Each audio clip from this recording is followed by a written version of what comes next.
Hello and welcome Be to the sure Fields to to put on your Futures seatbelt and keep your tongue Exploring inside of your nose. Agritourism Opportunities. My name is Abby Bryant, and I'm a senior at the Blue Ridge, Virginia Governor's School at Louisa County High School. This is my senior class project for a topic I have tremendous interest in supporting for our community. I want to thank Charles Rawson, Sarah Sharp, Christy Hopkins with the Virginia Cooperative Extension, and Tracy Hale Clark with the Louisa County Chamber of Commerce for supporting this project. Their support has been invaluable in making this event possible and in helping us highlight the importance of agritourism to our community and local economy. We have put together a 5-part series focused on agritourism, including topics in agritourism in Virginia, connecting with the planning, zoning, and economic development, insurance, liability, and safety, Visit Louisa and the Fermentation Farm Trail, and Brags and Blunders Agritourism Entrepreneurs. Thank you all for being here, and thank you for supporting the future of our community through agritourism. I'm excited for the conversations ahead and hope you find these sessions both inspiring and informative. Enjoy the workshop. Thank you, Abby. Great job. It's been such a pleasure working with you. I'm excited to introduce our speaker for this session, but before we get started, just some housekeeping. I want to remind everyone to please keep your microphones on mute. We will be taking questions after the presentation, and I would encourage you to use the chat feature to put your question in the chat box. I would also encourage you to put your name and contact information as well as business in the chat box so that we can start developing those partnerships through this session. So with that, I'd like to go ahead and introduce our first presenter, Mr. Tom Egeland with the County of Louisa in the Planning and Zoning and Economic Development Department. Tom is an AICP CZA LEED Green Associate, and he's the Deputy Director of the County of Louisa's Community Development Department. He's worked for the county for 7 years, and before that work, he was in the private sector in land use, real estate, and environmental planning and permitting. He holds a North Carolina real estate broker license and a dual stormwater and erosion and sediment control inspector license from the Virginia Department of Environmental Quality. He's attended Hampton-Sydney College, where he received a BA in Economics and Commerce, and attended Virginia Commonwealth University, where he received a master's in urban and regional planning, along with a graduate certificate in geographic information systems. Tom and his wife, Tiffany, live with his wife's family on a farm in Louisa, where they spend their free time trail riding their 2 horses. I'm going to go ahead and cue it up and turn it over to you, Tom. Thank you for being with us today. Oh, thank you, Tracy and Abby, for the introduction. And I highly recommend that everybody watch the presentation from Heather Wheeler before this presentation from the Virginia Department of Agriculture. I think it was a great lead into my presentation today.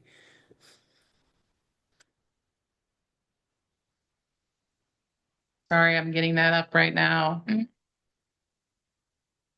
There we go. So again, my name is Tom Egeland. I am a Deputy Director for Louisa County. And originally, I am from Fairfax County, and after college, I actually spent almost a decade living in the city of Richmond, where I met and married my wife, who was a farmer's daughter. So I now live on a farm in Louisa County. I'm very thankful for that. So the first slide we're going to start with, and the slides you'll see going on in this presentation, are the things that I wish I had known coming to Louisa County, and the questions we most commonly get in the Community Development Department. So first, I'm going to start with the definition of passive agriculture. This is actually a relatively new use in our zoning ordinance that was updated in February of 2021 to allow for the growing of crops to be a by right use in every zoning district in Louisa County, everything from ranging from agriculture to industrial, as you can see on the matrix on the current slide. And then as you go into agricultural operation and agricultural operation intensive, you'll start seeing that the by right B start turning into X is not permitted or C for conditional use permit as you go into zoning classifications that are not agriculture.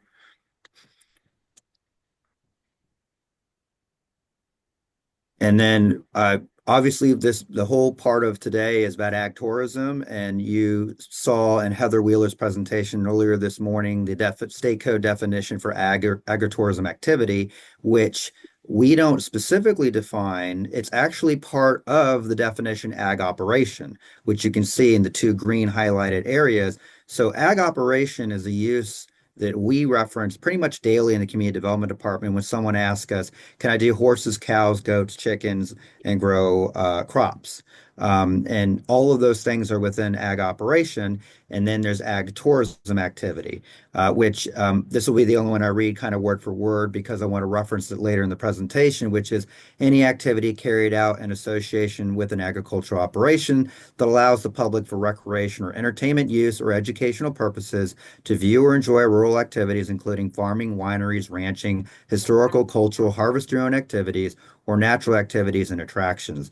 An activity is an ag tourism activity, whether or not the participant paid to participate in the activity. So, what are some other permitted uses other than agricultural operations and agriculture? Well, we we have permitted uses in agricultural zoning such as farm sales, which is exactly what you would think, the selling of items that are produced on the farm for sale. We have wineries for farm and limited breweries, not to be confused with major brewery and major winery, which those actually are not permitted uses without going through what's called a conditional use permit process. And those two uses are very heavily regulated by the state of Virginia, mainly the ABC Control Board. And we'll go into those a little bit more later on in the presentation. So you're probably going, hey, Tom, what is a permitted use? What is a conditional use permit? What is the difference between the two of those, and how does that impact my farming operation? Well, the next slide I'll show you here are going to be two types of basically farmers markets.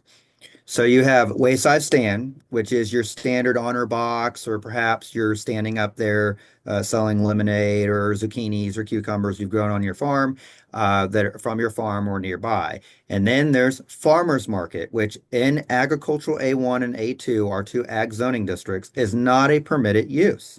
A farmers market requires a conditional use permit, which is a pre-application meeting with staff, followed by a pre-application meeting with the elected and appointed official. We have 7 board members that have 0.7 planning commission members.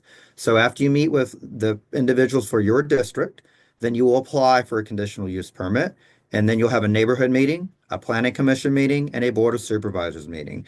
That's about a 4 to 6 month process, and it allows for a farmers market which has several different tenants. It's more of a commercial activity to make sure it's located in an area that the road can support it, that makes sense, and that the community will actually be supportive of that location as opposed to perhaps not as supportive as they should be. Next slide, please. And then what are some other conditional use permit conditions that you might think of if you go to a winery or a brewery or bed and breakfast or just a farm in general? Well, there's a wedding venue, which we define as special occasion facility that requires a conditional use permit. Now, if you're having a wedding for your friend or a family member and you're not charging them, then that's not a commercial activity. You don't have a website advertising it. But in Louisa County, if you were going to host a special occasion facility as your business, you must apply for a conditional use permit. It's not a by right agricultural use.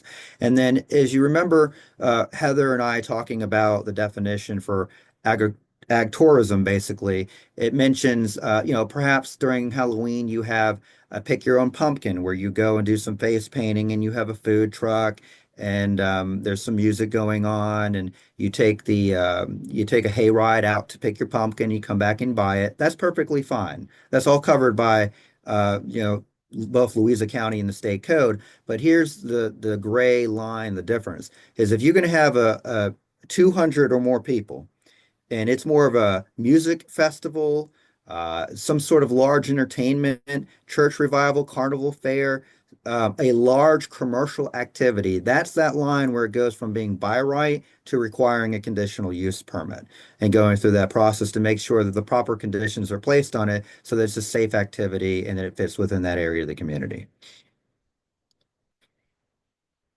And so I'm going to sprinkle in a couple of pop quizzes in here because planning and zoning is not always the most exciting thing to talk about. So if you're on the chat button here, if everybody could kind of just throw in there, do you think a food truck requires a permit or not in Louisa County?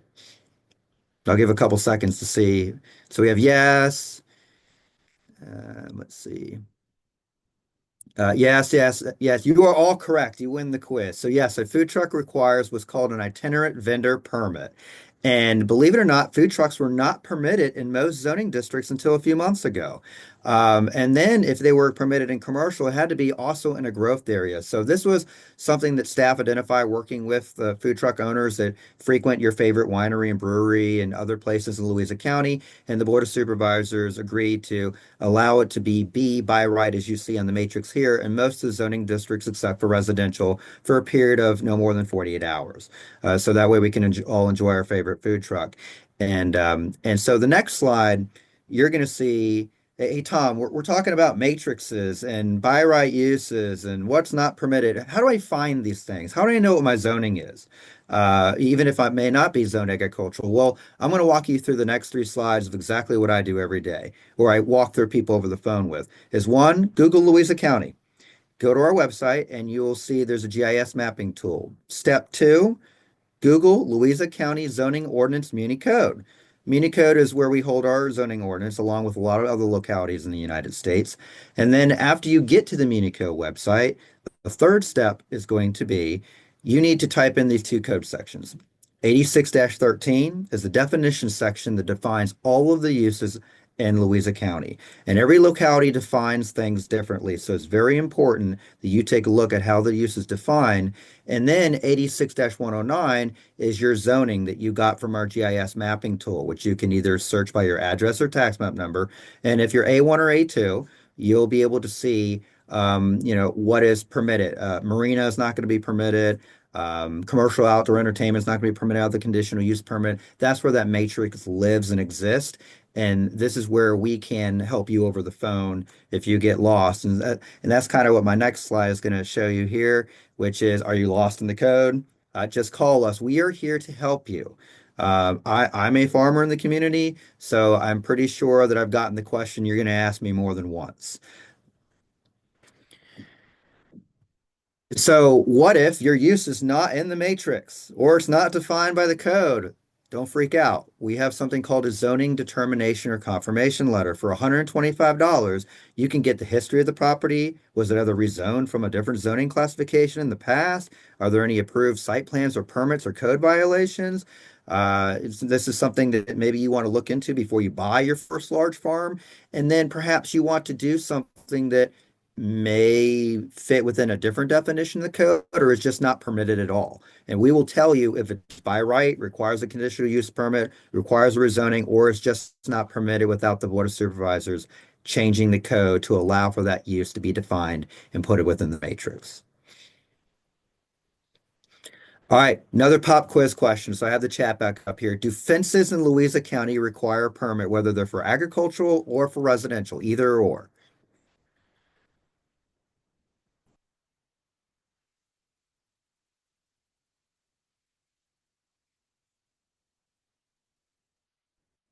All right, we have a mixed bag on this. We have no and yes. So the answer is fences do not require a permit in Louisa County at this time. We do ask that you make sure it's on your property. And if it is a retaining wall, then it might require a building permit because it's holding back fill. So just keep that in mind. And then our next question is going to be about fences. So let's say that you're having a 4th of July party or a retirement party, or your nephew's getting married and you need to rent a tent because it's going to be a big party. Not for profit. It's not a special occasion facility. It's just for personal use. Does an event tent need a permit in Louisa County?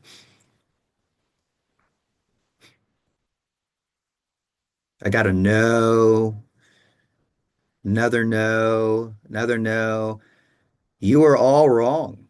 So if we go to the next slide here, an event tent, if it's over 900 square feet pursuant to Virginia State Building Code, does require a permit. And it's very important you work on that ahead of time because not only do you need to apply and receive the permit, you need to get the tent inspected before the event. Does a run-in shed, or we're gonna get more a little difficult here. Does a run-in shed or barn require a permit in Louisa County? I think we're gonna get mixed results on this one.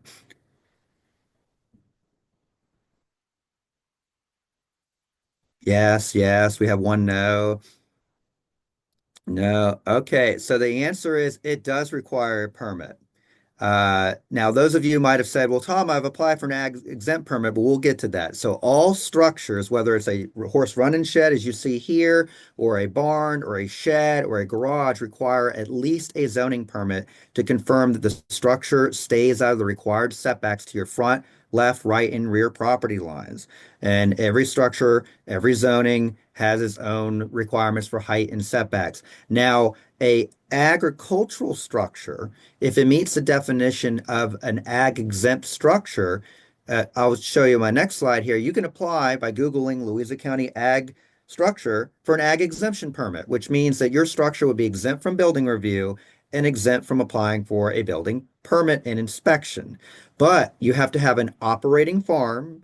You can't be starting a farm. You have to have an operating agricultural use occurring, and it has to meet the requirements for this permit. If you have more questions about this, I'd recommend reaching out to our building division, which can guide you on that. Planning and zoning will be looking at permits for, as I said, the use and setbacks. All right, so let's get down to permits. So great news. Let's have an example. My use is permitted. I have a permitted use or I've applied for a conditional use permit. What do I do next? Well, you might have to hire an engineer and go through what's called a site plan review process before you can apply for your building permit. So I'll give you an example. Let's say you're operating a limited farm winery and you apply for an ag clearing permit to clear 4 acres of existing trees for a vineyard. Um, that's okay. But when you start building the manufacturing building, you start putting in the tasting room, you start putting gravel down from the road. In the state of Virginia, if you're disturbing 10,000 square feet or more that is not for agricultural purposes, you have to apply for an erosion and sediment control review plan. And in the county, that's a minor site plan as well. If you disturb over an acre of land, and that includes putting down impervious surface such as gravel, that requires a stormwater plan and along with your erosion and sediment control plan. And that's a major site plan that goes through VDOT, fire and EMS, building, and other people. Those processes you'll see on the next slide. A minor site plan can take about 6 months, and a major site plan can take 6 months to a year. Um, and that's why it's so important you reach out to our department if you have an idea of like, I want to do a bed and breakfast. I want to do a special occasion facility, but I have to build a new barn for that. The bed and breakfast, I have to build the building and the parking lot for it and the tennis courts and everything else you're going to have.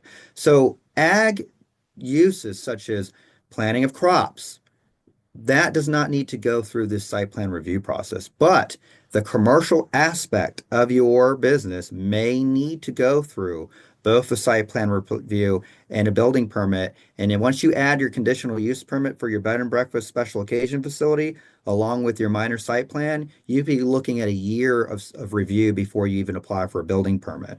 And so going on to the other permits we've talked about, signs, food trucks, building permits, ag structures, those usually take less than 30 days. They, believe it or not, we strive to have 14 business days, but we do have busy cycles, especially in the summer and spring. So we tell everybody we try to get to your permit within about 14 to 30 days. And I can ask more questions about the conditional use, answer more questions about the conditional use permit and site plan review process later on in the Q&A. Signs. Don't forget that signs may or may not require a permit. There is a list of exempt signs, but even the exempt signs might have a definition to that sign that states they're only allowed for 2 weeks. So make sure that you don't wait till last minute to apply for your sign permit because if you Google Louisa County sign permit, we have a great landing page on that, just like we have for ag structures, where you can fill it out. There's contacts for VDOT that you have to get VDOT's permission if it's near the right of way, or they might tell you it's not an issue. And then I have on the bottom right of this slide, there are height and size requirements for signs based off of the business that you have in the agricultural district. So don't forget to wait. Don't wait till last minute to do your sign permit. And then extra credit question. My wife makes custom horse event tack boxes and performs horse acupuncture and massage. Has a part-time employee and 3 customers a day. I make and repair drone robots for farmers with 2 customers a week and 1 full-time and 1 part-time employee. Does that require a permit? I don't know my zoning, but I think it's agriculture.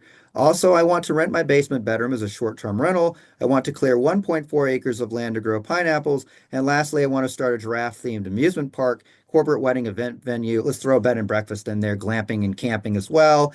And I need to close on the property by the end of the week. Now, you're probably going, that is ridiculous, or laughing. We get questions like this during the week. Not this bad, but we will get them. And that's why I wanted to show this question and kind of deconstruct it based off what we learned in this presentation. So working from the bottom up, um, campground requires a conditional use permit. Corporate wedding event venue, we've established that requires a conditional use permit on a special occasion facility. You need to close on the property by the end of the week. Should not have waited to the last week to contact community development because a zoning confirmation letter takes about 30 days. And if you're doing a giraffe themed amusement park, that might not be in my code. I might have to make a determination on that, or we might need to actually change the code. And that takes about 4 to 6 months to do if the board would like to add giraffe park amusement parks to the code. I want to clear 1.4 acres to grow pineapples. That's okay. You can apply for an ag clearing permit. We've established that. Very easy process. I want to rent my house as a short-term rental. So short-term rentals are allowed by right in agriculturally zoned properties throughout the state of Virginia without restriction. However, a guest room or farm employee housing or accessory dwelling unit does have specific requirements to apply for those structures, and there could be rental restrictions the county puts on it that don't allow it to be short-term rental. What else do we have in here? I don't know how to find my zoning. Well, we established you can do that on the website. We've established how you can find it through the ordinance. And then we have these interesting tack box acupuncture massage business. Well, on the next slide here, I'm going to show you, if you Google Louisa County Home Occupation Permit, we do our best to try to put this stuff online. If you can find it, you can apply for a home occupation permit, but let's talk about that. A home occupation permit is not a commercial business. It is your residence, that is your home, and you happen to have an occupation, whether it's full-time or perhaps it's your side job or your hobby. And so if you really like to make tack boxes for show eventers, that's great. Maybe you're making 3 a week, they're customized. You have one client come swing by and you have one part-time employee. We review home occupation permits based off the information you provide us to determine whether it fits within that definition. It's not actually a commercial business. But let's say your tack box business becomes so popular that you now have a showroom and an 18-wheeler and 6 employees. And it's no longer a home occupation. It is, you are the place to go for fox hunt or show jump tack boxes. Well, you've just outgrown your home occupation permit and you've become a code violation. So now you're looking for a property that's zoned commercial. And it's not as simple as taking an agriculturally zoned property around miles of agriculturally zoned property and rezoning it to commercial. That may not be well received by the community and the elected and appointed officials. So just be aware you can apply for a home occupation permit, but it really needs to stay within that box. And we can put conditions to review them on a case-by-case basis. And then I would be remiss as a farmer in Louisa County if I did not talk about invasive species. So you might hire an engineering firm to go through your minor or major site plan review process. Make sure they're not putting in crown vetch and weeping lovegrass and other species that have been in the old erosion and sediment control handbook from the Department of Conservation and Recreation. Make sure that when you're putting in temporary seeding and permanent seeding, that it's not invasive. And DCR has a great lookup tool for you to determine what is an invasive species or not. And I strongly encourage you also to go to DCR's website on pollinators. There's this pollinator smart program for solar projects, but it doesn't mean that it has to be a solar project. You can get a lot of great information about planting pollinators for your hobby farm. Perhaps you have a pollinator education walking trail. And so I just wanted to throw that in there. I could obviously talk about planning and zoning for many more hours, but I will not continue to bore you, and I'll conclude and open up this for Q&A.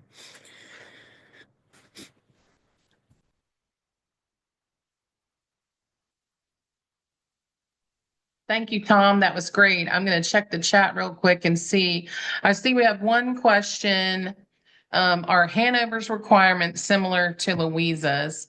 And I don't know if you can speak to that or maybe give a reference of who they Well, should talk to. so we are a Dillon rule state, so we have the General Assembly that creates laws for us to follow, but every locality does define uses differently. They have different requirements for permitted and conditional use permits. They might have different site plan review phases. So my suggestion is every locality that you go to do a farming activity, just as the previous presenter Heather Wheeler mentioned, you need to reach out to the Chamber of Commerce, Economic Development, Local Planning and Zoning, and find out what are the requirements for everything you're going to do. And we are here to help you.